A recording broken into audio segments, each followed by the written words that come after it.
Listen. Short story long. Welcome. It could take your whole life. Preach. Develop clarity. Second, patience. If it scared you, you should probably do it. Whatever you think you don't have, you have something else in its place.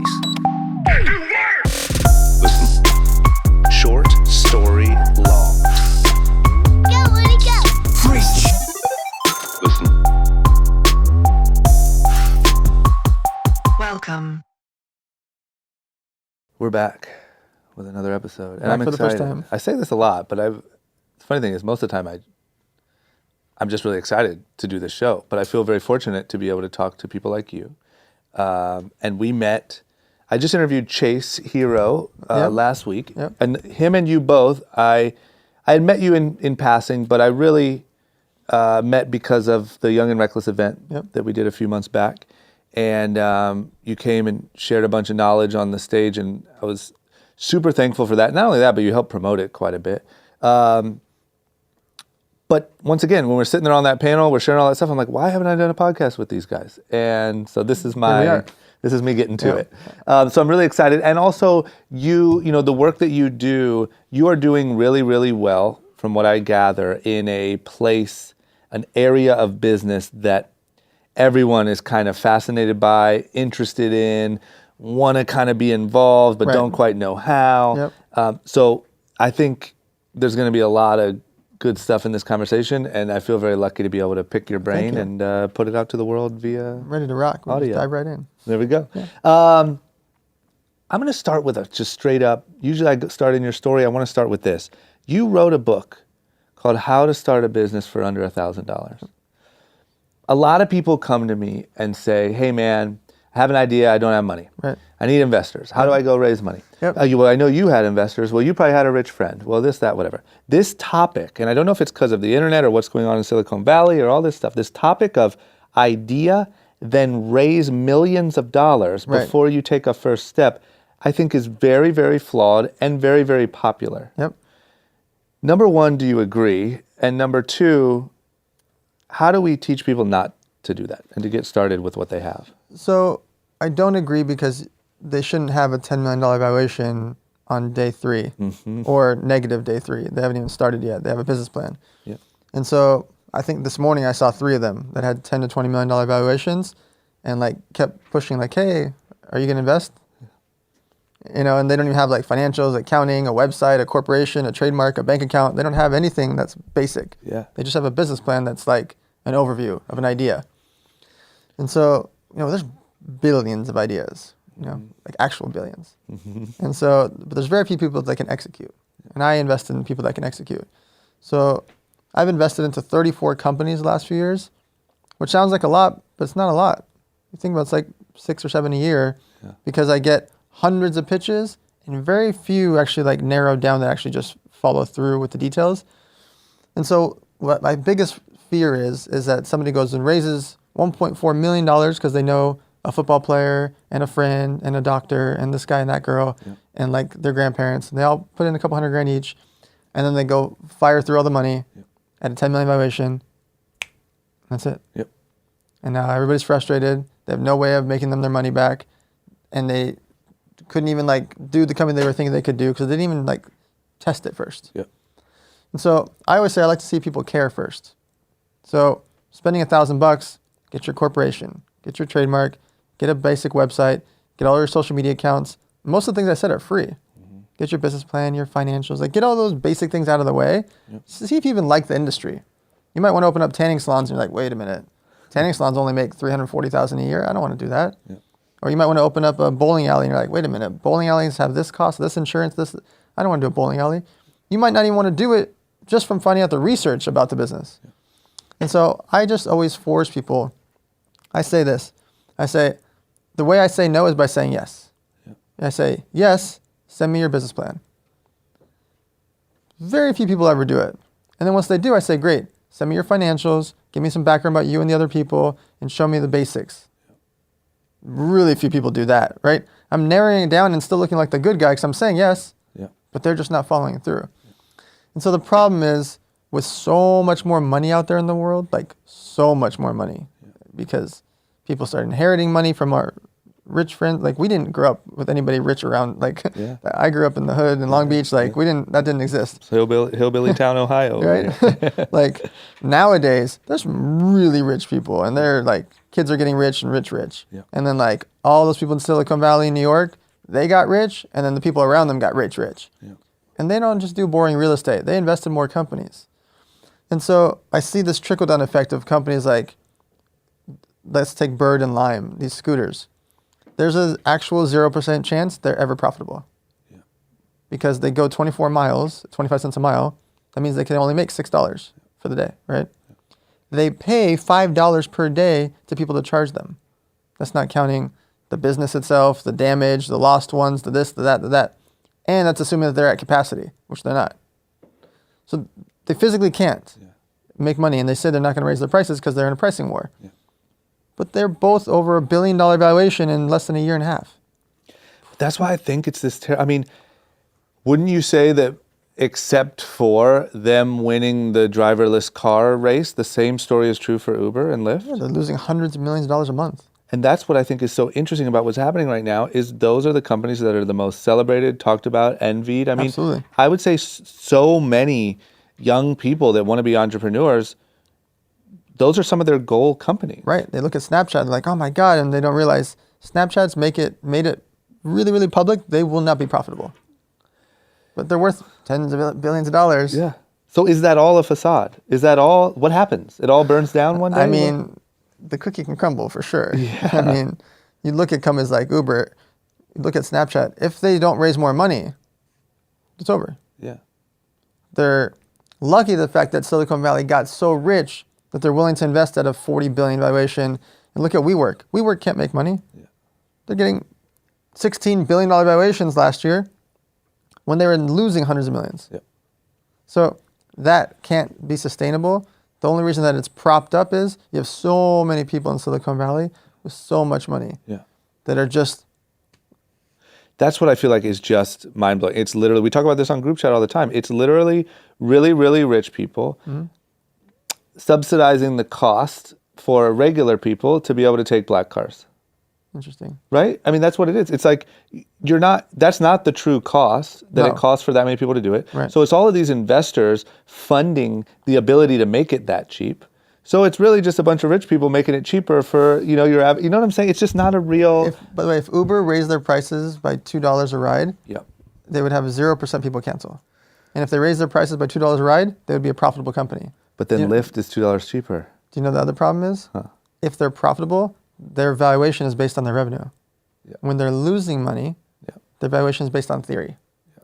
And market capture, data, blah, blah, blah, blah, blah. If they were profiting $40 million a month, now they're only like a $6 billion company instead of 60. It's mind-blowing. Yeah, I just think it's one of the biggest... I have to believe that there'll be some documentary about it in like 20 years or 10 years about like the great...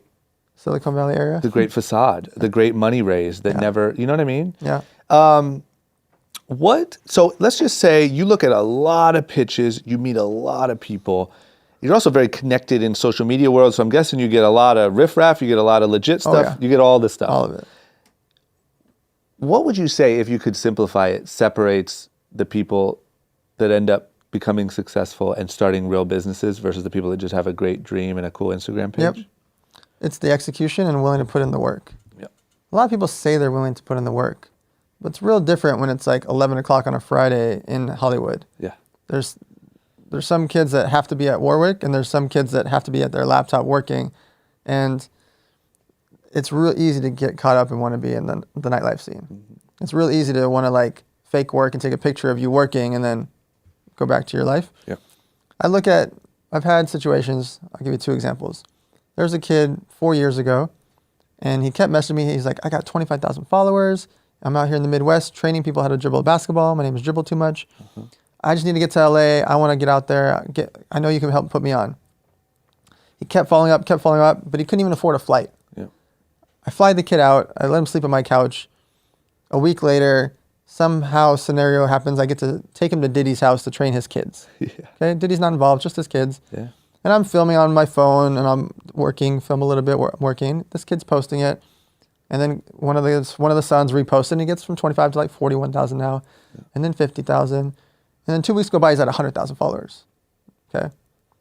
I'm like, okay, well, we might be onto something here. His engagement's crazy, whatever. That kid that couldn't afford that, now 4 years later, he trains Drake, he trains Steph Curry, he trains all these guys. He's in the Jordan commercial with Steph Curry. Yeah. Balling out of control, camps around the world, but he was willing to put in the work. Yeah. My videographer was sleeping in a closet at 1600 Vine with two fitness influencers. Yeah. And he would fly in from Chicago, sleep in their closet for a weekend, film videos for free, and fly back, and couldn't afford the flight back sometimes. So after a few months, I kept hearing about him, and I would have him like film one video here, one video there. I was like, when are you just going to move to LA? He's like, well, I can't really. I'm like, all right, I'll get you an apartment. I'll get you some bookings. I'll get you some other clients separate from me. Let's get you started. Yeah. That kid now, 2 years later, Paris Hilton kidnapped him from me. He's flying around the planet with Martin Garrix, like making 6 figures a year from not being able to afford anything and sleeping in a closet 2 years ago. Yeah. He's now traveling the planet. And so there's thousands of videographers, tens of thousands. There's hundreds of thousands of people that can train how to dribble a basketball. Yeah. These kids stood out and now have big followings because they're willing to put in the work and sleep in a closet and sleep on a couch. Yeah. It makes me really happy. It should make the listener really happy. And I just love everything about the fact that that is the difference. Because I agree with you 150%. And when I was younger, I always thought the difference was ideas. Like I thought these people have better brains. Right. And these ones just don't have it. And so you're destined to be broke. And as I got older, I saw that there was so much. I talked about this in the podcast I did with Dana White a couple weeks ago. There's so much more nuance to it than that. And the main thing is just the ability. I mean, it's so easy to lie to ourselves. It's so easy to be like, I have this great idea. I want it so bad. Right. I spent all day thinking about it. Right. Isn't that like work? I mean, it's been on my mind all day. I deserve it. Look at that guy. He doesn't deserve it. He doesn't deserve it.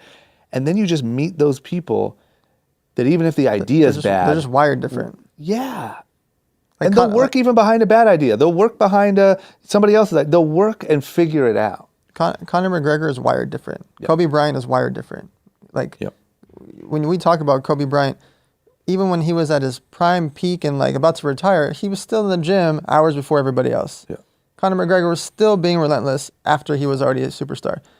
These people like 5 years ago were broke. Yeah. Not Kobe, but you know what I mean? Like Yeah. prior to that, they just came up from nothing, but they're wired different. There's hundreds of thousands of, maybe millions of fighters around the planet that want to be Conor McGregor, but they aren't willing to die in the gym like he was. Like Nick Diaz and Nate Diaz are willing to die in the ring every time. Literally die. He looks like he's going to die every fight. time. Every time I think he's dead. Yeah. Right? But they're willing to die out there. Yeah. They're wired different. Here's the age-old question. Can you change it? Absolutely. Yeah. You can absolutely change your mindset. Yeah. I'm glad you said that. Some people are like, no, you're just... Like, that's why I hate Yeah. the question, are entrepreneurs born or made, right? I think it's, once again, it's way more blurry than that. Yeah. And I think a lot of entrepreneurs like to say, oh, we're born. You can't become me. But a lot of kids coming up are like, okay, well, shit, because I work at Starbucks. You know what I'm saying? So what the fuck am I going to do? I used to work at the restaurant. I used to work at Qualcomm Stadium selling peanuts and Cracker Jacks. Like, I didn't come from anything. Yep. I was wired different because I had to be. We didn't have any money, so I didn't have a choice. Yep. Option one is, do I just sit at home and cry about it? Or option two is, I worked 3 jobs selling peanuts and Cracker Jacks and Ruby's Diner with a freaking white sailor hat on. Yeah. Like, I had to make money. Yeah. And I didn't see it as a choice. I just had to work. Yep. And I see so many times these people have to be on vacation. They have to be in the nightclub. They have to post the cool stuff. They need a Supreme bag. Like they do all the things to spend the money and they just miss out. They think that's work. Yeah. I agree. You said you grew up in Long Beach? Mm-hmm. Mostly San Diego, but from my young life was Long Beach. And so you didn't have a lot of money. What was childhood like for you? I had $24,000 a year for a family of 4 in Long Beach. And Jeez. Were your parents together or no? they were then Yep. until I was 8. And then they divorced. And then my mom and I moved to San Diego. And my older brother and my dad stayed in LA. Got it. And yeah, I was like the Gary Vee story. I was every weekend selling baseball cards and comic books on the swap meet in Valley View. And for every single weekend, 4 years old, 5 years old, 6 years old, hustling baseball cards and comic books. And then in school, I literally worked 3 full-time jobs. I was selling candy every day at the school, and I'd have the teachers selling candy for me. Yeah. And I would give them free candy bars every Friday. So you sell it for employed me. your teachers. Yep. I couldn't give them money, so I gave them candy bars. Yeah. And that's how I met my business partner. I was selling cereal boxes out of my backpack. Yep. So I couldn't carry candy in my backpack because it would melt, but I'd carry cereal boxes, sell those little cereal boxes for $1 each, Yeah. buy them for 22 cents. And I had a whole business. And then that's how I met my partner to start the clothing line when I was 17, is that he was my best customer. Because I was broke. His dad ran a $200 million a year company. Yeah. I had my 1982 Buick Regal, and he had a Corvette and an Escalade at 17. Yeah. So we had 2 different worlds. Yeah. But that's how it all started. It was just because of selling cereal boxes. Were your parents entrepreneurial? Like, where do you think, because sometimes you do see, like, it takes some sort of spark, it takes maybe something your parents were doing, something to make you realize, oh, I don't have to live like they are. I can make some side money and figure that out, and it turns into something else. Do you know where you got that influence from? I think they weren't entrepreneurial. My dad had a gamble to him, but I mean, he was ultimately a taxi cab driver most of his life. Like he never got to build a business before he passed. My mom was working at a real estate firm in Century 21, and then working for like nonprofit services to help people that immigrated to the country get their lives started. Yeah. So same thing, 24 grand a year. That was her thing. But I think it's the not having anything. Yeah. And not that I wanted to buy anything. Like I haven't owned a car in 5 years. I've worn the same watch for 9 years. Like I still don't buy stuff. Yeah. I still have that like immigrant mentality of like I could lose it all tomorrow. Yeah. And so I just work so much, and I try to put so many things in place that I don't ever have that situation. Yeah. Yeah, it's good stuff. So the first thing was a clothing line? Yeah. So we had trademarked the catchphrase "Who's your daddy?" Yeah. for over 300 products. I love that. And this all started, we were 17. By 18, we did a couple million in revenue. We were at Magic just selling and clothing. Just to smaller retailers and stuff? Yeah, we had a That's couple amazing. hundred. We were like Dr. J's, Mr. Rags, The Buckle, all these, back in the day. Yeah. And then when we were 19, ended up doing this big clothing deal with like Rough Riders and Sean John. We licensed their underwear brand from them. Fubu Ladies, Kevin Garnett's clothing line. And we had like all these 5 brands together. And it just went crazy. Like it went nuts. We'd be at the Magic Clothing Convention with like a whole walkway of booths and like this whole conglomerate. Yeah. And then that whole crazy thing. Anyway, that was a wild scenario. Yeah. And so then, 20 years old, we get this licensing deal from Starter Apparel in the UK for $9.5 million. We're babies. Like, what the hell just happened? You're both 20, right? 20 years old. Yeah. And that just changed everything, because now we're just getting these quarterly checks that were retarded. Yeah. And we're getting, the guy that did it for us, he used to own the licenses to Fender guitars and all these household LA Gear, all the old school big name brands. Yeah. And he put in the contract that they also have to give us all rights to use whatever they design in the US. Yep. So we started selling shoes and denim and like stuff we were never gonna, like they're paying these guys $250,000 a year. I didn't have any of that staff. Yeah. So now all of a sudden, like, it changed our business to do an extra 7 figures. Then we hit the 8-figure mark. And then these investment bankers like, hey, you should go public. And because we wanted to start an energy drink with the same name. Yeah. So like, okay. We thought that was easy. And then 2 years and $2 million of legal work later, we're public. Now we're 23 years old. And then for the next 4 years, I just didn't sleep. I got the drinks into 55,000 retail stores in America. There was no social media. I was just banging doors down myself and driving and flying all over the country. And it was a 10-year run of a catchphrase. Are you still the youngest founder of a publicly traded company? Yeah, it's weird. I feel like somebody could beat it. 23 is beatable. You think now? You think now with all these young... It's been 14 years. Like, it's not like it was... I That's feel like somebody's going to beat it. Yeah, but that has to feel... That's pretty sick. I mean, when it comes to, like, cool records to hold... It's fun to say still, even like a long time later. Yeah, and especially in this age of, like, creating content and you're doing speaking in panels, and it's a real good thing to get people's attention. Yeah. You know what I mean?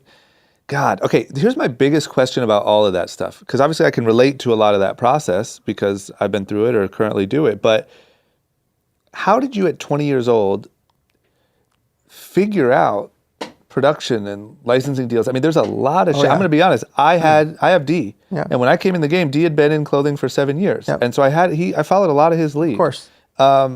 Thinking about trying to do that at 20 years old without anyone to steer me, feels very, Impossible? that's the one. So the first year and a half, I lost hundreds of thousands of dollars. Yeah. Because this one guy charged me $36,000 for samples. It was six sweaters. Yeah. 6. Yeah. He charged us $36,000. Yep. You're like, all right, screw it. This is what samples cost. This is what samples cost. Yep. Right. I had another guy make us shirts, like $18,000, $19,000 worth of shirts. He showed up with a 12-pack. He's like, oh, it's a plate fee and this fee and that fee. I'm like, I thought plate fees were $150. That's what that guy said. He's like, oh, no. They're $1,700 plate fee times 15 designs. Even the designs we didn't do, blah, blah, blah, blah. I was like, Yeah. I don't have 18,000 extra to just for a 12-pack. I need shirts. Yeah. And so we went through that. Our convention booth people charged us like $45,000 for the booth, and it was like a 20-foot booth. Yeah. That should have been like 10 grand. Yeah. So yeah, don't. It's not unicorns and everything was perfect. I went through the. Yeah. What happened was, my friend Christian Wicks, who I'm still close with to this day, his father was the legend. He had, like I said, Fender guitars and LA Gear and Ocean Pacific and Body Glove and all these crazy lines. But at the time, he also owned, I just forgot the name of it, a brand that he ended up selling for like $130 million. Yeah. And so he was our father figure. Yep. And he had the big warehouse in LA. Every convention, he looks like Austin Powers, same accent, everything from London. And he was like schmoozing everybody, and he got us into Macy's and Nordstrom's and the licensing deals. So I can't take credit for that. I had a mentor. I had my version of D to help guide me through, because I lost a lot along the way. Yeah. I mean, mentors, the reason I believe and I throw so many events and have so many instructors involved in my world, I believe mentors can save you so much money and time. Yep. Like if I didn't do my samples, just learning about the samples, what are the numbers I said, 36,000, 19,000, that's a lot of money. Yeah. Yeah, I big time. It's hard to survive that. Right? Yeah. And like looking back, I wish I would have grabbed onto the mentors more. Yeah. Big time. And I think I'm overcompensating now. Like my events are free. I'm spending $400,000 a year to keep them free. No tickets, no sponsors, no sales, nothing. Yeah. I feel like if I can help more humans do the things right and learn from people that actually have built businesses, man, I think it impacts the whole country. Yeah, I agree.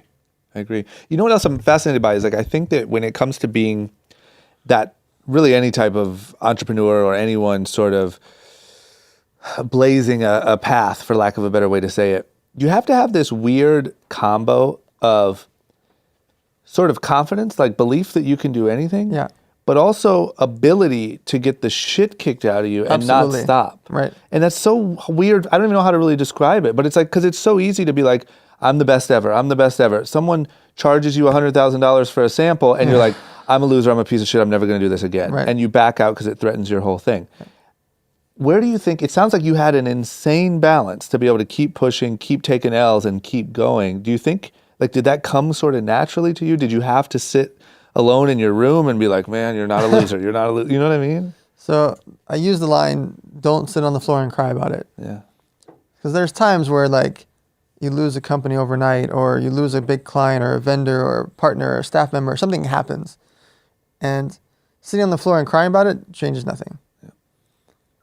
And so the way I persevered through the really bad stuff, because there's a lot of really bad stuff that happens. No matter how good everything is, there's a lot of really bad stuff. Yeah. And it's uncontrollable by yourself because it's other people making bad decisions or being mean or malicious or greedy or whatever. Is I try to outwork it. Mm-hmm.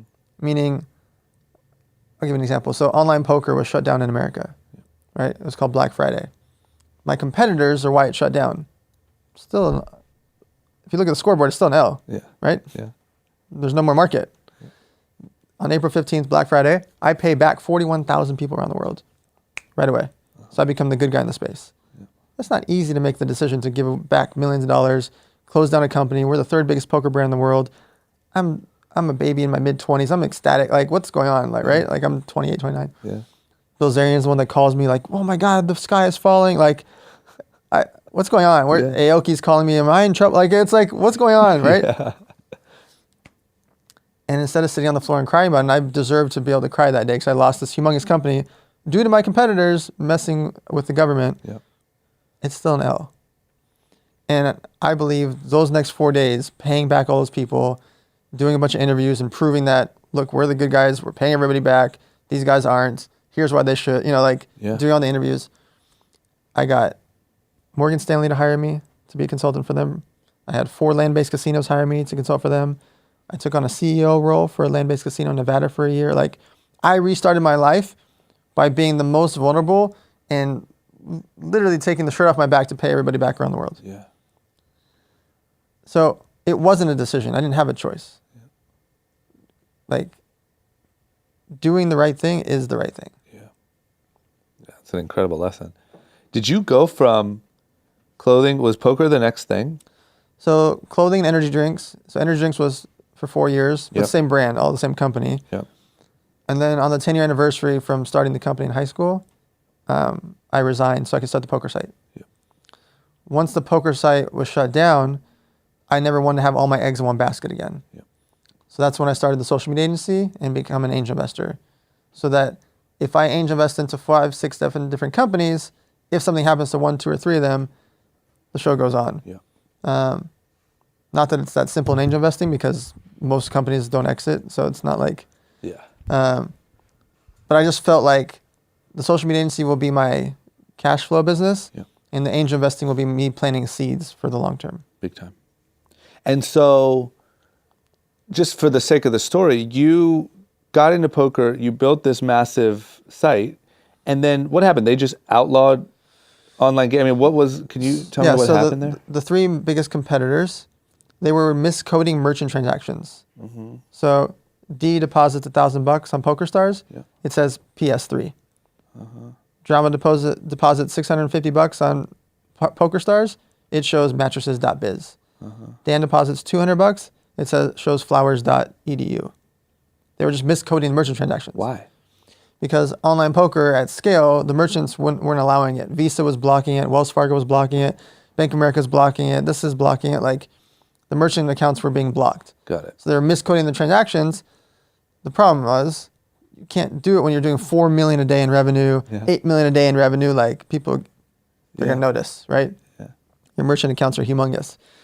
And so what happened was when the government seized those bank accounts, 16 bank accounts, including in countries that they couldn't seize it. That's how intense this was. Like, they seized 16 bank accounts for bajillions of dollars. Yeah. It wasn't all the poker site's money. It was the players' money. It was the player balances. So your $500, D's $1,000, and my $200, that was seized also. Because it was in like my bank on the site. Yes. Got it. That's the big problem. So now there's this huge black eye on the space where, separate from the companies going down, hundreds and hundreds of millions of dollars of people's money Yeah. is taken. Imagine my $200 and your $500 and D's $1,000. That's really frustrating for us. Yep. And so I saw when that happened, that exact same day, I was like, no. They're not going to be able to recover from this. How are they going to, they don't have that kind of float. How are they going to pay this back? Yeah. So I went and paid back the 41,000 people right away because I was like, I don't know. Yeah. I don't know what the government's going to do. I didn't miscode anything. Mine just said Victory Poker with KPMG accounting at Wells Fargo. Yeah. That was it. I had Yeah. one bank account. That was it. Yeah. In Las Vegas.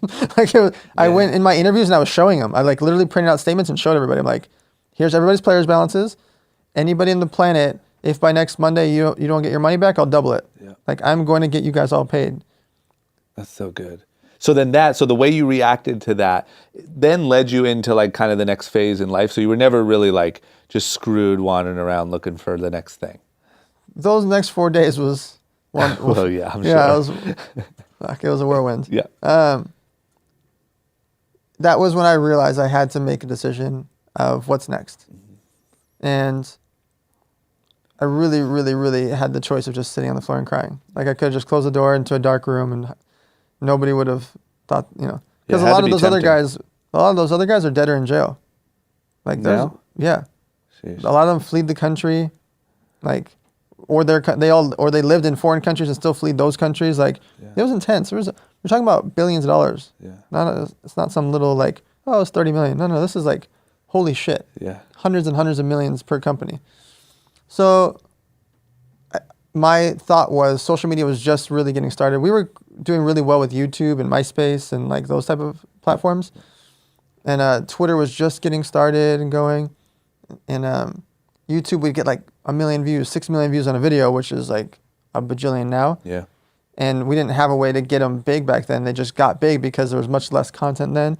And we were making it like Steve Aoki, Dan Bilzerian, Playboy Playmates, Poker Pros, TV shows, high stakes poker. Like we were making a lifestyle back then. And so I wanted to take what I was doing there and implement that with social media agency. Yeah. And I just realized that they just started spending money on Twitter. Adly was just coming out and people were buying posts from tweets. Yeah. And so I just dove into the social media game. And you had to be like one of the first people making a legit agency in that world, right? Yeah. Yeah.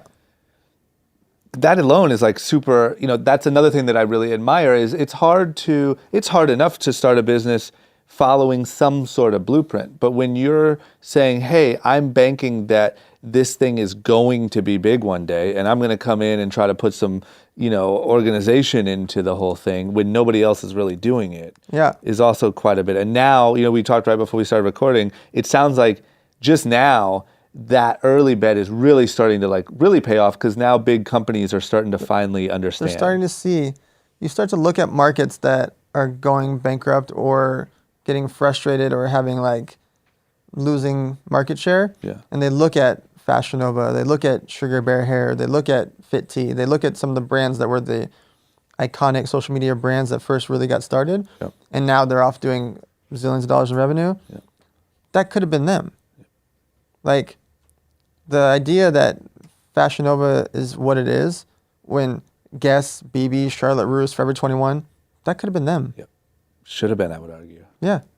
If they had infinite money, like offices all over the planet, an established brand, stores all over the planet, like could have done influencer pop-ups. You could, like, I've sat in the room with actually all of those clients, all of them as clients, and none of them have spent any type of money anywhere near what Fashion Nova type brands do. Yeah.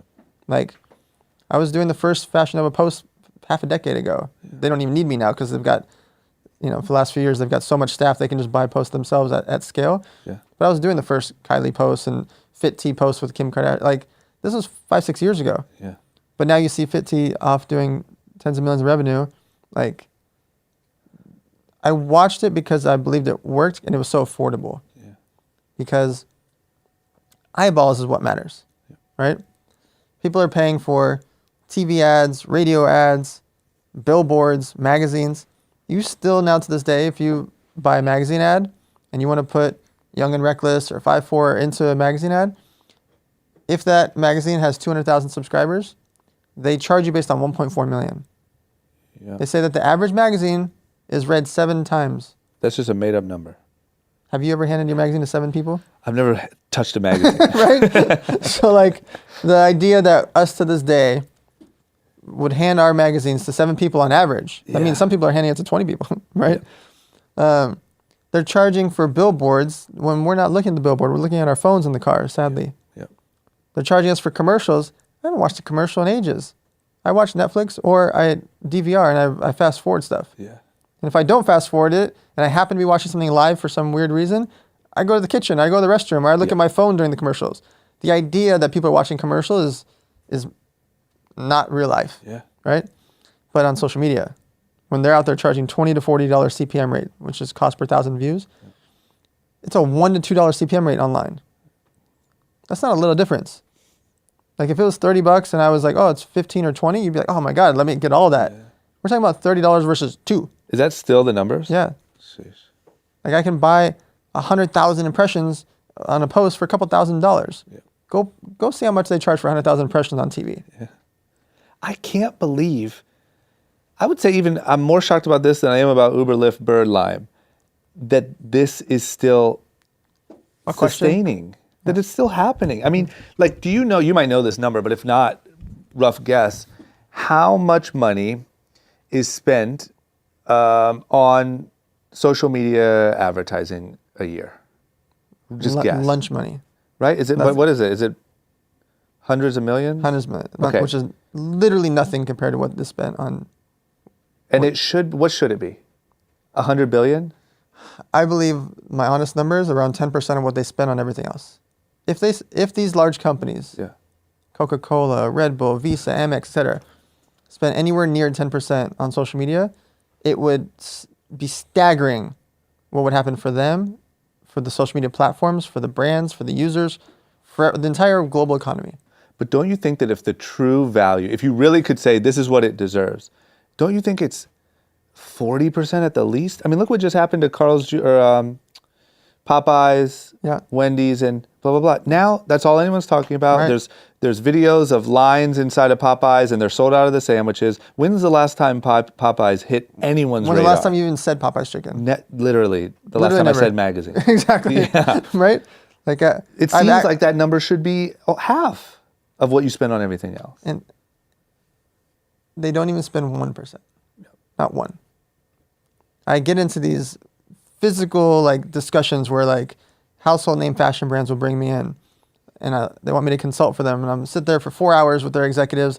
I'm showing them like, this is what happens with these social media platforms. This is what's happening with these platforms. Look at these influencers. Look at their impressions. That girl got 200,000 views, 6,000 comments, blah, blah, blah. You could have bought that for $3,000. Yeah. But you guys spent $3 million on print ads. Yeah. And you spent $17 million on blah, blah, blah, blah, blah. Yeah. And I physically get upset because they're not even giving me a couple $1 million budget. They're all spending six figures. I'm like, what's six figures going to do for your fashion brand that does 800 million revenue? Yeah. What's it going to do? So do companies come to you, they say, here's our budget, help us, tell us where to spend it, Yeah. right? And you advise them on, this is where it should be, this is what you'll get for this. Yep. Here's what you should see from it. So we spent around $60 million this year for brands to pay influencers. Yep. So that's physical products, mobile apps, consumable goods, and a little bit of movies and TV shows. The repeated customers, the long-term ones, are consumable products and fashion brands. Yeah. So that's your protein companies, your supplement companies, your hair vitamins, your tea products. Those every single month consistently. We run campaigns for 6 different CBD brands. Yeah. So you'll see like the Ignite campaign with 100 plus, 200 plus, 300 plus influencers. We'll manage those type of campaigns at scale and long term. Yeah. So we invented 3.5 years ago the salary style campaigns for influencers, Yeah. which I wish more brands would do to this day. It would help the influencers, it'd help the brands, the price is better. Influencers are doing it at a huge discount because they want the stability instead of like always scrambling for the next post. Yeah. So we started doing that in 2016, and it works out amazing. Yeah. And I think my preference is if I only did those, I would be happier with my agency. Yeah. I hate doing one-off campaigns Yeah. because they'll say, "Oh, here's $500,000. Do your campaign for DraftKings this weekend." We go crush it. We get DJ Khaled and Amanda Cerny and King Batch and all these people post DraftKings. Yeah. And DraftKings goes, "Oh my God, you destroyed it. You guys got us 9 million impressions for only 500,000, and you had this, this, and this, and this, and we had 16,000 reposts and blah blah blah." I'm like, "That's amazing. Let's go. What's happening next week?" Yeah. Don't hear from them for 7 months. Yeah. And they're like, "Oh, by the way, you did better than all of our other spends except for TV, and you were pretty close." I'm like, "Wait a minute. How much do you spend on TV?" Yeah. "Well, on that week we spent 18 million." I said, "Wait a minute. Hold on. You spent 18 million, so that means you paid like a $30 or $40 CPM rate, and we were close with 500,000. Yeah. I had 1/36th of the chance. Yeah. What are you talking about? Yeah. You should be. I'm not saying to give me 18 million. Yeah. But can I get 1.8? Of course. Like, let me beat your 18 million with 1.8. They still just don't see it as the same. They don't see the impression as the same value.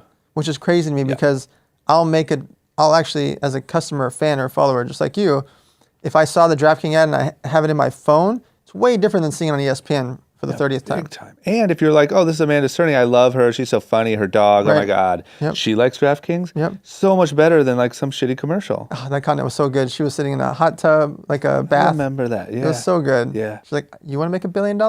It was such a great campaign. So good. Okay, so here's my next question. The new thing that I've been talking about a lot is it seems like it's getting harder to make an impact on social media. Sure. So Like, whereas before, for brands like mine, it seemed like you could just go spend a bunch of money, blanket a bunch of shit, just please just tag us. Just tag us and blah, blah, blah. And it'll work. And it would actually work and the money would check out. Yep. It seems like because of all the noise, because everyone's selling something, because it's an ad. You answered my question. All right. You Right. answered your own question. Yes, but how do you The noise. How do you break through the noise? If it's me and I have $100,000 to spend, Yeah. how do I say, Dan, I don't want to just give you my $100,000 and I might not ever know. It might Right. not ever make any sense because everyone's tagging brands. How do I make a difference? The only way you can really make a difference is to make content that stands out. Because you're running ads, and so is 600 other clothing brands. Yep. And so it's not your fault. It's not that your ad's not good. It's that us as customers, we only have so much of a wallet. Yep. People are like, oh, well, if Amanda Cerny has 26 million followers and just 1% buy something, we're going to sell 26,000 units. And, Yeah. I've heard that 6,000 times at every single meeting. Sure. Like, why isn't 1% going to buy it? Yeah. What they don't understand is the influencers have posted 30 other brands throughout the year. Yeah. People have made a decision. And they didn't buy 30 things, but they bought 3 or 4. Yeah. So now the time comes and they're like, oh, I like this water, or I like Young and Reckless, or I like these podcast mics, or I like this gray sweater. Like, by that time, they may have already spent their money, right? Yep. There's only so many times Jake Paul can post his clothing line over and over and over because their fans are 14 or 17. Yep. It's not that they don't want it, and it might be the best deal or biggest discount. It's that at that time, they've already made, anybody that follows Jake, they also follow Logan and Amanda and King Batch and The Bachelor and blah, blah, blah. And those people are posting products too. So the follower is bombarded by options. Yep. And it can't always be the best discount and the best sale and the best situation and the best product and the best CBD and the best new t-shirt and the best, we get numb to it. Yeah. And we just don't physically have the money to buy everything that Jake's selling, everything Amanda's selling. And it's none of it, nobody's doing it wrong in that sense. Yeah. It's just the fan base, they don't have millions of dollars to go buy up everything and the time to just buy up everything every time somebody posts something. Yeah. Do you guys also advise or direct the actual content? Like if DraftKings come to you, you help with telling Amanda what to do. Yeah, absolutely. Yeah. Some people that are that creative, like an Amanda, I let them go. Yeah. I just say, hey, I need this as the caption. This is the idea of the campaign. It was $1 billion contest. She did that herself because she's such a creative. But you make sure it's to a certain Oh, standard. yeah. There's certain people that are at her level that are just so good and so visually creative. Yeah. I wouldn't even argue with them. Even if I think that they're going off the path, I still let them do it because I believe in what they're doing. And then I would say 96% of our other campaigns, nobody gets a choice. Yeah. I physically write every caption. We've done tens of thousands of campaigns the last 6 years. I've written every caption. Yeah. I'm obsessed with it. Yeah. And I copy and paste it. And okay, there's 200 influencers posting tomorrow. All right, we love at Young and Reckless, blah, blah, blah, 20% off. Here's why. I try to make it as easy for them and influencer proof as possible. Yeah. Yeah. They have to copy and paste the caption. This is how you have to post. You have to post it all at 5 p.m. on this day. I don't leave room for them to make decisions. Yeah. That's smart. And then what about from the side of another complaint that I hear a lot is from the side of up-and-coming influencers or someone who's trying to get to the point where you come to them with a brand deal. Yeah. Once again, similar problem. So many people have like 20,000 followers. Right. So many people are creating pretty good content. Yep. A lot of funny people. A lot of people have figured out kind of the blueprint. Yep. Like I always say, I don't think Logan Paul could become Logan Paul today. He was able to figure out how to speak on a platform early and then rode the wave of all these platforms and became this absolute superstar. What do you do now? How do you break through the noise? How do you mean anything to brands? So those influencers got really lucky because somebody came up with a narrative of micro-influencers where I run probably one of the biggest social media influencer agencies on the planet. I only care about numbers. I care about the content and the numbers. Yep. Everything else is noise to me and everything else is talking. But somehow they made this narrative of like everybody with 21,000 followers is an influencer. Yeah. Do they influence some people? Sure. But should an influencer with 21,000 followers get paid $1,000? No. Yeah. I know influencers with 21,000 followers getting paid 10 grand. A post? Yeah. Oh man. But I also know plenty of influencers that have 2 million followers I pay $1,000 and $2,000 to. Yeah. So there's this weird dynamic of like, I have influencers that are like the 64,000 beauty influencer girl, and she's just $5,000 a post. Yeah. It's not possible to convert, right? Yeah. It's very short-sighted. Now, is she going to get it sometimes? Sure. And then she'll be like, haha, see, I got $5,000. Yeah. That's what they think their rate is. To me, your rate is what I can get you every single week. Yep. Because I'll be your hair vitamin, I'll be your watch company, I'll be your apparel company, I'll be your sunglass company, I'll be your shoe deal, I'll be your protein company. I'll be your everything. I'll be 9 different deals for you if you give me the right price. Yeah. How can you break through? It's all collaborations. Yep. You have to have good content, and you got to go film with your version of Logan Paul. That's how Logan, Jake, Amanda, King Batch, the icons of the space got big. Yeah. They filmed together. Yep. They realized they are not competitors. You're not competing with Rudy Mancuso. Make a piano video with him. Yep. You're not competing with Lele Pons. Go film a funny video with her. Yeah. Like. Yeah. That is where you see the most growth. Absolutely. Yeah. If I have a whole part of my speech is about collaborations. And I say, if you're a fitness influencer and you're going to go work out with your boys on Sunday, film it. Yep. Post all 4 of you together, you and him, you and her, you and him. Then switch, you and him, you and her, and 3 of you. And you make 10 pieces of content from the same workout you were already going to do on Sunday at 12 o'clock. Yeah. But people are like, oh no, I don't want to post or tag them, or they want to be shady and tag them in the wrong place, or like, so that they don't get a follow, because they want to protect their, it's not how it works. Yeah.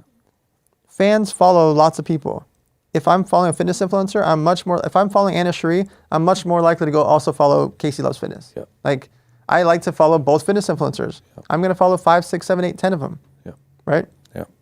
And too many times people are so guarded and like they're shady and they don't want to tag their friends. Like, no, if the 4 girls are going to dinner, you should all be posting, tagging with each other, because all those boys are going to follow you guys. Yeah. They're going to mix and match. They've already proven that they like to follow this girl. They've already proven that they like to follow that fitness guy or that makeup influencer.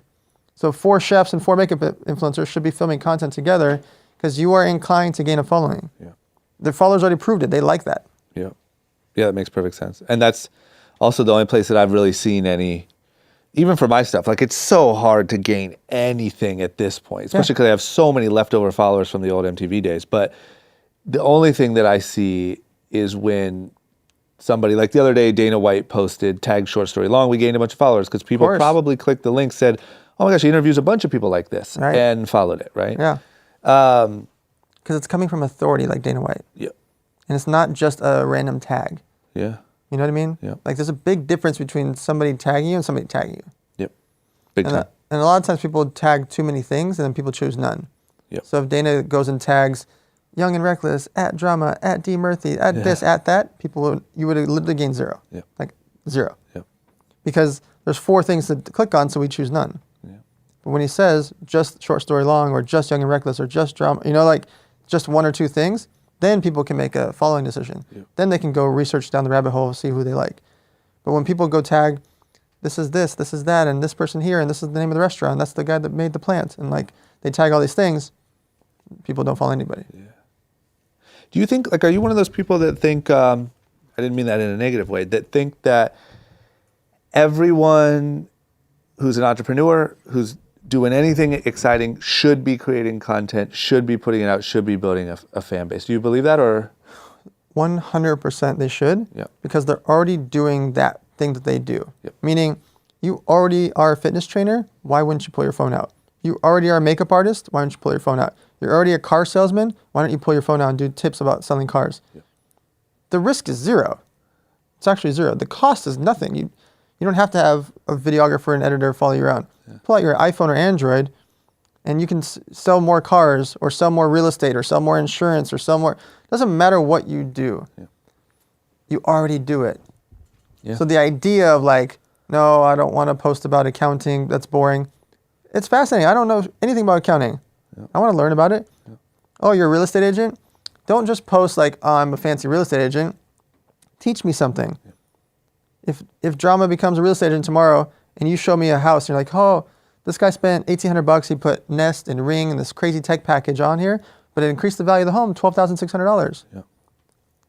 That's shareable content. I didn't know that. You've spent $1,600 and raised your price by $12,000. Yeah. I'm going to go share that. But the other real estate agent that doesn't do social media or just post like in their pretty suit in front of the house and hope we're all going to show up, I'm never going to share that real estate agent standing in front of a house, ever. Like 0%. But you teaching me about the tech package, that's great. It's so simple for people to do that because that's already their passion or side project. That's already their career. They're already whatever they are. They're a graphic designer, web designer, they sell water. Whatever they do, you're just pulling your phone out. Yeah, I agree. I agree completely. And I think it's something that I've been trying to, you just said it much cleaner than I do, but trying to get across for a long time because it is just a new extension. It's the same way, like, if you have a business, you should probably have a website about it. You should tell people what it is. You should inform people. What's it going to hurt? The same way, like if you're a real estate guy who can make an extra side buck from Ring because you do content about it and put it in your house, you know what I mean? Like, Absolutely. why wouldn't you want to do that? It's just a different way of looking at the world. Like, I think it's just kind of, it's just changed in that aspect. I want to ask you this too. What do you think about the fact that entrepreneurship is so cool? It's the coolest thing in the world, right? Everyone's an entrepreneur. All you got to do is pop it in your bio. Yep. It's another question that comes up a lot. Do you think the net result of all of this sort of nonsense is good? Do you think that we get more entrepreneurs? Do you think that more people are inspired, more people have a way to learn how to even do it?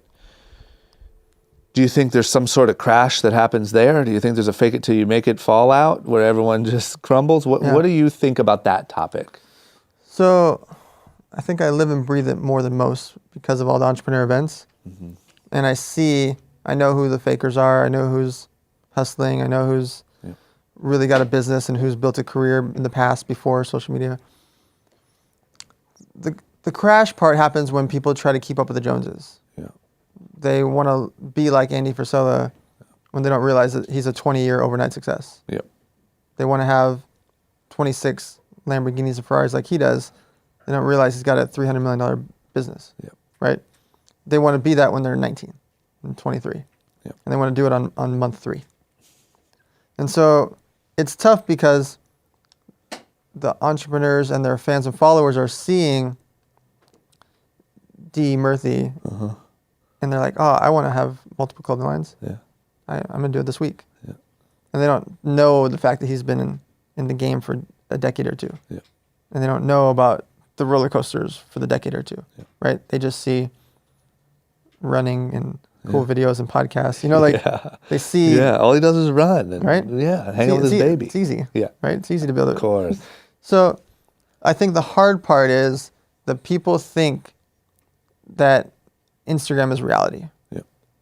And so many people are showcasing like, or they do start making money. And then all of a sudden they made 130 grand. Like, man, 23 years old with 130 grand, you're a zillionaire, right? Like, but you would be that Ferrari. You would be a zillionaire if you lived like the other 23-year-olds. But when you try to live like Andy Frisella and Ed Milet and some of the legends, 130 grand is what they spend on a weekend, right? And so that's the crash part of it is these kids go out and they buy the fancy car or they rent the fancy mansion or they get the fancy watch. 130 grand goes away and then they don't make money again next month because they were drop shipping or doing something that they didn't own. It wasn't a real business. And so that's my fear, is that people want to become an entrepreneur because it's cool. Listen, the employee number 6 at a company has way less stress, makes really good money, and they get paid before the CEO does. You know how many years I didn't get paid? Most of them. I'm dead last to get paid. Like, I had companies doing tens of millions of revenue, and there was like 4-month periods I didn't get a check, and I would loan money to the company. During our best year of our energy drink, I loaned the company $831,000 because Costco was a $5 million order, Albertsons was $2.4 million. Sounds great. No, you got to put up $1.2 million for a 2.4 order. You got to wait 90 days till it gets there, and you got to wait another 30 to 60 days to get paid. Hold on a second. What if your drink sells well and they reorder along the way, and they want another $1 million, another $2 million? Sounds great. You need another $500K, another $1 million to manufacture that, ship to them, and you still haven't got paid on the first one. So during our best years, crushing like 55,000 stores, I wasn't getting paid, and I was loaning money to float the receivables. We dealt with that big time. Early on, one of our biggest retailers switched their terms to much later, and it that one little thing messed up so much. Yeah. And it was like, oh shit. Went Like, from 30 what do days you- to 90 days, and you're like, wait a Yeah. minute, I'm not going to get paid for 90 days? Ooh, that was a hard learned lesson. Yeah. Also, I wanted to ask you I'm kind of jumping all around here, but it's just because you have such a wealth of knowledge, and I want to just pull these little things. So I just started doing events. Yep. Did my first one a few months ago. You spoke at it on multiple panels, so I owe you big time for that forever because it was my first one. You didn't have to trust me. You do these things all the time. You do them for free. Yep. You have performances. These are like, what are those? You just do that for the love of the game to give back to your people, and how often do you do them? What is it? So I should be charging, I just don't. Yeah, it sounds like it. Elevator nights started 6 years ago. Okay. We do them quarterly. So we've done, I think, 34 of them now. Sheesh. And my goal ultimately is to make them monthly and around the country and keep them free forever. They're my excuse to get 300 to 1,000 entrepreneurs, investors into a room every quarter. Yeah. And sometimes we do a niche one, so it'll be cannabis industry, crypto industry. We'll do some niche ones. Yeah. But mostly it's for angel investors to pitch, to listen to pitches from 12 entrepreneurs. So the main thing is entrepreneurs, are they on stage Yeah, saying so what their thing is? We get like 300 applications. We pick 12 of them. Yeah. They get to pitch on stage. And we get 300 plus investors in the room. And then they deal directly. So we don't take a commission. We don't charge to present. It's just like, Sheesh. that's a platform. And you do panels and stuff too? Yeah. How much money has been invested at elevator nights? Oh, a lot. I mean, Jesus. A lot. 34 of them? Yeah. About half the companies get funded. So if I'm listening to this, how do I submit my application? So whenever we post about elevator nights, we say, okay, here's the date for it. Then you can email through elevatornights.com or message me, and then I'll forward it on. Great. Yeah, we get about 300 applications on average. I bet. But don't you have like Wiz Khalifa perform and crazy shit? On the big ones, yeah. So, yeah. On that one, we do a full day event called Elevator Bootcamp. Yeah. That's where we have a bunch more speakers. Instead of 3 hours, we do it for 12 hours. That's like a much bigger production. Yeah. That one's very expensive. That was like mid six figures to throw that one. You never been tempted like, well, I could charge $50 a ticket. I thought about it. I thought about it. What's the mission behind that? Yes. What's the mission behind that? What's the mission behind doing that? So I just feel like stuff will happen if I fund these deals or if I get people funded. I feel like stuff will happen if like angel investors meet more entrepreneurs, entrepreneurs meet entrepreneurs. I feel like stuff will happen. And so it's not fully altruistic. Like there's still stuff happens for me. So I'm not saying I'm not gaining from it. We gain personal brand from it. We gain favor from it. I'm just not gaining the financial part of it. I'm losing a lot. It's almost $400,000 a year to do it.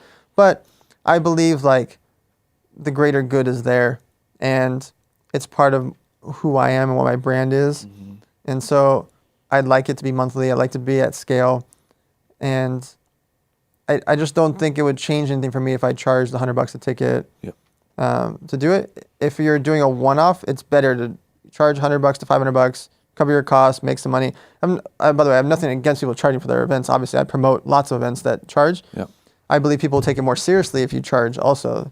I think they should have a charge to them. Yeah. I'm just doing my thing. Yeah. I don't recommend people make their events free. You should charge a little bit. Thank you. Thank you for saying that. 'Cause I'm trying to charge. You should.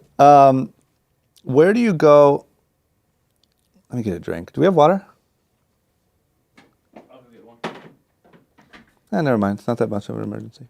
We're finishing up anyway. Where do you go from here? Like, do you think that, obviously it sounds like the social media stuff has so much more runway. There's going to be so much more money coming into that. Are you going to keep doing that for a very long time? You love the angel investing. Like, where does this all go in the next 10 years? So I don't know if I'll run the social media agency for much longer. How come? Well, for me, I'm scaling the products and companies that I invest in. The social media agency, the revenue is great. We've been profitable for the whole 5.5 years. It's a good business, but I don't like clients. I have to sit in a lot of rooms with people that see something work and still won't spend more money on it. and I don't know if they think I'm trying to pitch them. I don't pitch. I've never done outbound call. We have no sales team. Like the 60 million we've spent, that's all referrals or inbound. Yeah. I could be a big VaynerMedia. I don't want to be. Mm-hmm. Like I love him, obviously. I don't want to have 900 employees. Yeah. Like I'm not in that. So we've tripled our revenue the last year and change. I haven't hired a single person. Mm-hmm. So I'm not trying to scale a big agency. I like it for the efficiency. I like it for the revenue. I like it for the power to be able to do stuff. And like, we threw a charity event last weekend, a bunch of influencers show up, and like, that's cool. Yeah. Like, I like it. Yeah. But as I go into the next phase of my life, like, I don't know how much I'll do the agency stuff. Yeah. I'm not saying the company will go away or that we won't be doing it. I don't want to be teaching fashion brands and consumable product companies and movie studios when it's so obvious. Yeah. Like, it's not 2015 anymore. Yeah. Like, you spending 25 grand to get 800,000 impressions compared to you spending, I know what you spent 200 grand over there with them to get 800,000 impressions. Like, I don't want to have to fight that every time. Yeah. I get it. So you like the investing stuff because you like building and you like doing that stuff. Yeah, I want to scale more products and companies. I want my live events to happen monthly. I like those a lot. But ultimately, like, and if the algorithm keeps getting worse, then it gets more frustrating. You know, like, the algorithm is just so stupid. It's mind-boggling how, like, it's so stupid. Yeah. That it takes a lot of the fun out of it. You know, don't you think they might have to go back on some of that on the algorithm? Like, it seems like it's getting so insane. Or does it just make them so much money they'll never give a shit? What they don't understand is it doesn't make them more money because we were never going to spend money. Yeah. Like the girl with 40,000 followers is never going to pay to expand the reach. Mm-hmm. The guy with 200,000 followers, he's never even uploaded his credit card. He's never going to pay to expand the reach. Yeah. So if you want to cut the reach on businesses, I get it. I understand. You want to make money from the businesses? Yeah. Totally understand. You want fashion brands and tea products and proteins to pay for the reach? I get it. Yeah. But having @drama have 1% engagement when he used to have 10, that's stupid. Yeah. No, it's like really stupid. Yeah, I'm getting crushed. And it's not you, everybody. Yeah. It's at scale. Yeah, no, I know, but yeah. It's so frustrating because the only true algorithm of what people want to see is the follow button. Yeah. If I didn't want to see what Drama's posting, I would just click unfollow or mute. Yeah. That's it. The idea that people in Silicon Valley, that some developers in Silicon Valley think that I don't want to see your post because I don't like every one of them or comment on every one of them is insanity. Yeah. And the idea that I could see it tomorrow instead of in real time. Mm-hmm. Because what if me and you were at the nightclub or me and you were at the same restaurant? Yep. Like, I want to be able to walk. That's the whole point of social media. Yeah. If we're at the same baseball game or you're at the Laker game, I want to know you're there so I can walk over and be like, wow, what's up? Yeah. But it shows me the next day at 2 p.m. that, oh, Drama was at the Laker game. Oh, thanks. Yeah. What the hell? Like, I would have walked over and said hi. They're missing what the whole point of it was. Yep. And they're thinking that the fact that I don't comment on Kylie Jenner's post, I don't want to see Kylie Jenner. Or I don't comment on some hot girl's post or Dan Bilzerian's post, I don't want to see it. I don't comment on it because Kylie Jenner has 100 million followers. She's not going to see my comment. I'm not stupid. Yeah. So what's the point? Yeah. I'm not going to comment on Bilzerian. We're dear friends, and he's not going to see. He's got 20,000 comments. Yeah. Right? Yeah. Like, the idea that but I still want to see it. I still want to see the hot girl. I still want to see Kylie. I still want to see Bilzerian. Like, I still want to see, I want to see everybody doing stuff. I want to see my competitor stuff. I'm never going to like or comment on my competitors. Yeah. Zero, ever, in history. Yeah. I want to see it every time. Yeah. I want to know what my competitors are doing. Like, but they think because that developer, that programmer, that app guy in Silicon Valley thinks, oh, well, the algorithm states he doesn't like that. Yeah. He never interacts with them. We're never going to show him that stuff. No, I really want to see that stuff. Yeah, it seems to me like the combination of the fake news stuff, the fact that you are getting served, Trump stuff, if you're whatever, you can go down this rabbit hole, and that you're not getting served what you actually follow. I don't know. There's no other business in the world that can operate that way. Right. There's no one. It always fails. Yep. But I don't know. I mean, these guys are so big. They make so much money. It's so ingrained into everyone's lives. I can't see everyone quitting, but that's one of my biggest questions. We're all cutting back, though. Yeah. I used to post 1 to 3 times a day. I post once every few days now. Yeah. That's true. What's the point? That's true. Like, I know so many influencers, like I can't even count how many that cry and complain to me on a weekly basis. The biggest girls and guys on the planet, 5 million, 10 million, 50 million followers, messaging me like, what do I do? I lost followers this week, or my engagement's down to 3% or 2%. What do I do? Like, blah, blah, blah. I'm like, Yeah. I feel bad for those people. that they spent the last half a decade to make Instagram famous. Yeah, they deserve it. Because it affects me, but like, luckily I kind of took, when I had all this momentum, I took it, created a brand, it became its own thing. I'm okay. But if you've built your whole, I mean, if that's your whole thing, what do you do? Yeah. And like, I don't know. Anyway. Okay, listen, man, thank you so much. I have 2 final questions that I ask everyone. First one is, if you could hop in a time machine and go to any point in your life and tell yourself anything, what time period would you go to and what would you say? 18 years old, Okay. signed contracts with everyone, including your mom. Yeah. And it's not about contract. You're not going to sue your mom, right? The idea is having clarity. Like, so many times I would be like, oh, I raised $4 million for this company. They're going to give me 5% commission. I'm going to be ecstatic. I'm going to make 200 grand. I'm going to be balling. I raise them $4 million and I never hear from them again. And I don't have a contract and they don't even think they owe me anything. 3 years later, I see them and they're buying bottles of the club and high-fiving me like everything's cool. They don't even resonate, right? Yeah. And I'm so many scenarios. Listen, there's plenty of scenarios where I help people raise money or help people make sales and help people do stuff. I don't ever think of it as a commission or like a favor. Yeah. It's just like, oh, it's natural. Yeah. Oh yeah, Drama, you should meet this guy and he'll do your Facebook ads and you go spend 20 million with him. I don't care. Like that, I want that stuff to happen. Yeah. But so many times I look back at 18, 19, 20, 21 and it's like, this person buying a house for $2 million, I should get a commission and I don't. Yeah. And I could have done it and I didn't do it because I was the nice kid or I just didn't make a contract. Yeah. Yeah, that's good. Last one is, you can prescribe anything to the entire world for 30 days and they have to do it. What do you make them do? Research. I make them Google stuff. Yeah. Like, you want to start any business, you just go on Google, Yelp, social media, and I can see everything about an industry so fast. Yeah. I could be an expert on nail polish in the next 1 hour. Like, probably in 20 minutes. Yeah. I can know about cost, shipping, who's raised what funding, who went bankrupt, what their offices are, what do I need, how much staff do I like. I could learn everything about nail polish. I've never worn nail polish, but I could be an expert in 20 minutes. But in 30 days, think about how much you could learn at your fingertips. Yeah. We didn't grow up with that. I didn't have that. Back in our days, we didn't have Google. Like I didn't. Yeah. Everybody has such advantages now. I almost said kids. Like I feel like I'm old. Like these kids have everything at their fingertips and they can access it in real time for so cheap. Yeah. So fast. Yeah, I agree. Listen, man, thank you so much. Where does everyone find you? How do they find out about the next thing? Where do they stay up to date? So everything is just at Dan Fleyshman. Yep. That's also a tip for you guys. Your screen name should be the same on every single platform. Twitter, Instagram, Facebook, LinkedIn, Snapchat, Pinterest, YouTube. Always the same screen name, same bio, and same bio photo. Why is that? So we're bombarded with 3,500 logos a day and so many different humans. So if I see you wearing the white shirt and the white hat, and then on Instagram as your bio, but then I see you on Twitter in a red shirt and no hat, I don't even know it's you. Yeah. It's like, remember that game, like, guess who? Oh, it's... Just got to streamline. Yeah. Cool. Dan, thank you, man. I appreciate it. My pleasure. Yes, sir. Guys, if you like that and you want to see more like it, as well as vlogs, other web series, and all the random stuff that I'm doing here on YouTube, don't forget to click that subscribe button. You won't regret it, I promise.